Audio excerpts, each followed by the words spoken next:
शरण नगरों का ठहराया जाना 20। फिर यहोवा ने यहोशू से कहा, 2 इंचेस इसराइलियों से ये कह, मैंने मूसा के द्वारा तुमसे शरण नगरों की जो चर्चा की थी उसके अनुसार उनको ठहरा लो। 3 जिससे जो कोई भूल से बिना जाने किसी को मार डाले वह उनमें से किसी में भाग जाए, इसलिए वे नगर खून के पलटा लेने वाले से बचने के लिए तुम्हारे शरण स्थान ठहरे।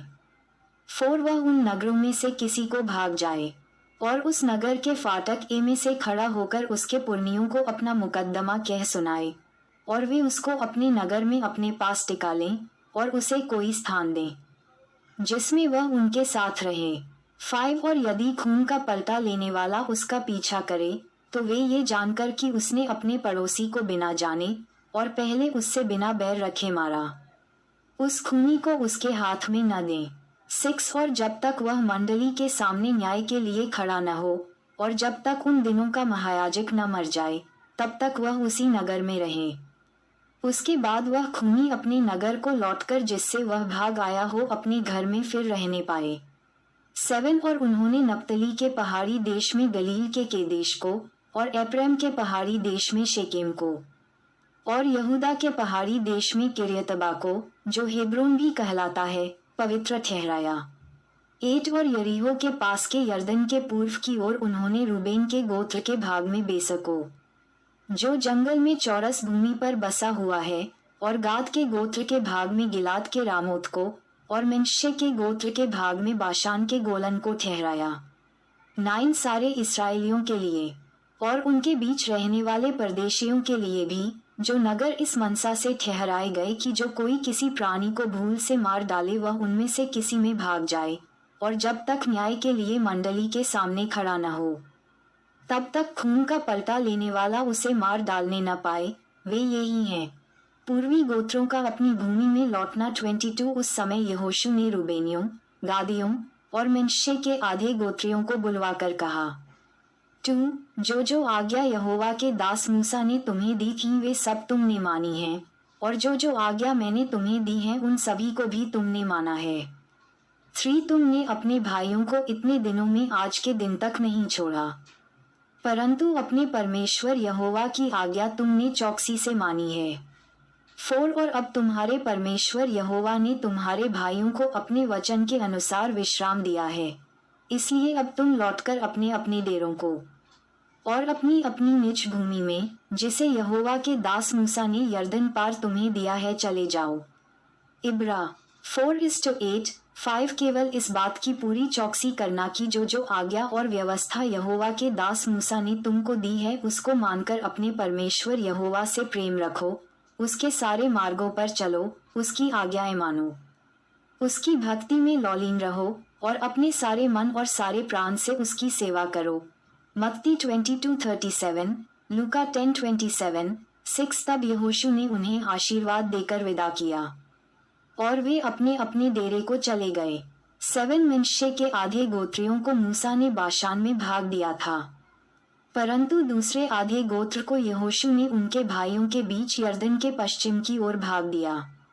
उनको जब यहोशू ने विदा किया कि अपने अपने डेरे को जाएं, 8 तब उनको भी आशीर्वाद देकर कहा, बहुत से पशु और चांदी, सोना, पीतल, लोहा और बहुत से वस्त्र और बहुत धन संपत्ति लिए हुए अपने अपने डेरे को लौट आओ, और अपने शत्रुओं की लूट की संपत्ति को अपने भाइयों के संग बांट लेना। 9 तब रूबेनी, गादी और मनश्शे के आधे गोत्री इसराइलियों के पास से, अर्थात कनान देश के शीलो नगर से, अपनी गिलाद नामक निज भूमि में, जो मूसा के द्वारा दी गई, यहोवा की आज्ञा के अनुसार उनकी निज भूमि हो गई थी, जाने की मनसा से लौट गए। 10 और जब रूबेनी, गादी और मनश्शे के आधे गोत्री यरदन की उस तराई में पहुंचे जो कनान देश में है, तब उन्होंने वहां देखने के योग्य एक बड़ी वेदी बनाई। 11 और इसका समाचार इसराइलियों के सुनने में आया कि रूबेनियों, गादियों और मनश्शे के आधे गोत्रियों ने कनान देश के सामने यरदन की तराई में, अर्थात उसके उस पार जो इसराइलियों का है, एक वेदी बनाई है। 12 जब इसराइलियों ने ये सुना, तब इजराइलियों की सारी मंडली उनसे लड़ने के लिए चढ़ाई करने को शीलो में इकट्ठी हुई। 13 तब इसराइलियों ने रूबेनियों, गादियों और मिन्शे के आधे गोत्रियों के पास गिलाद देश में एलियाजर याजक के पुत्र पीनहास को 14 और उसके संग 10 प्रधानों को, अर्थात इसराइल के एक एक गोत्र में से पूर्वजों के घरानों के एक एक प्रधान को भेजा। और वे इसराइल के हजारों में अपने अपने पूर्वजों के घरानों के मुख्य पुरुष थे। 15 वे गिलाद देश में रूबेनियों, गादियों और मिन्शे के आधे गोत्रियों के पास जाकर कहने लगे। 16 यहोवा की सारी मंडली यह कहती है कि तुमने इसराइल के परमेश्वर यहोवा का ये कैसा विश्वासघात किया। आज जो तुमने एक वेदी बना ली है, इसमें तुमने उसके पीछे चलना छोड़कर उसके विरुद्ध आज बलवा किया है। 17 सुनो, पो के विषय का अधर्म हमारे लिए कुछ कम था, यद्यपि यहोवा की मंडली को भारी दंड मिला तो भी आज के दिन तक हम उस अधर्म से शुद्ध नहीं हुए भी। क्या वह तुम्हारी दृष्टि में एक छोटी बात है? 18 की आज तुम यहोवा को त्याग कर उसके पीछे चलना छोड़ देते हो। क्या तुम यहोवा से फिर जाते हो और कल वह इसराइल की सारी मंडली से क्रोधित होगा। 19 परंतु यदि तुम्हारी निज भूमि अशुद्ध हो तो पार आकर यहोवा की निज भूमि में, जहाँ यहोवा का निवास रहता है, हम लोगों के बीच में अपनी अपनी निज भूमि कर लो, परंतु हमारे परमेश्वर यहोवा की वेदी को छोड़ और कोई वेदी बनाकर न तो यहोवा से बलवा करो और न हमसे। 20 देखो, जब जेरह के पुत्र आकान ने अर्पण की हुई वस्तु के विषय में विश्वासघात किया, तब क्या यहोवा का कोप इसराइल की पूरी मंडली पर न भड़का? और उस पुरुष के अधर्म का प्राणदंड अकेले उसी को न मिला। 21 तब रूबेनियों, गादियों और मिन्शे के आधे गोत्रियों ने इसराइल के हजारों के मुख्य पुरुषों को यह उत्तर दिया। 22 इंचेस यहोवा जो ईश्वरों का परमेश्वर है, ईश्वरों का परमेश्वर यहोवा इसको जानता है, और इजरायली भी इसे जान लेंगे कि यदि यहोवा से फिरके या उसका विश्वासघात करके हमने ये काम किया हो, तो तू आज हमको जीवित न छोड़ सी। 23 यदि आज के दिन हमने वेदी को इसलिए बनाया हो कि यहोवा के पीछे चलना छोड़ दें, या इसलिए कि उस पर होमबलि, अन्नबलि या मेलबलि चढ़ाएं, तो यहोवा आप इसका हिसाब ले। 24 परंतु हमने इसी विचार और मनसा से ये किया है कि कहीं भविष्य में तुम्हारी संतान हमारी संतान से यह न कहने लगे, तुमको इसराइल के परमेश्वर यहोवा से क्या काम। 25 क्योंकि हे रूबेनियों, हे गादियों, यहोवा ने जो हमारे और तुम्हारे बीच में यरदन को सीमा ठहरा दिया है, इसलिए यहोवा में तुम्हारा कोई भाग नहीं है। ऐसा कहकर तुम्हारी संतान हमारी संतान में से यहोवा का भय छुड़ा देगी। 26 इसलिए हमने कहा, आओ हम अपने लिए एक वेदी बना लें, वह होमबलि या मेलबलि के लिए नहीं। 27 परंतु इसलिए कि हमारे और हमारे बाद हमारे और तुम्हारे वंश के बीच में साक्षी का काम दे, इसलिए कि हम होमबलि, मेलबलि और बलिदान चढ़ाकर यहोवा के सम्मुख उसकी उपासना करें, और भविष्य में तुम्हारी संतान हमारी संतान से यह न कहने पाए कि यहोवा में तुम्हारा कोई भाग नहीं।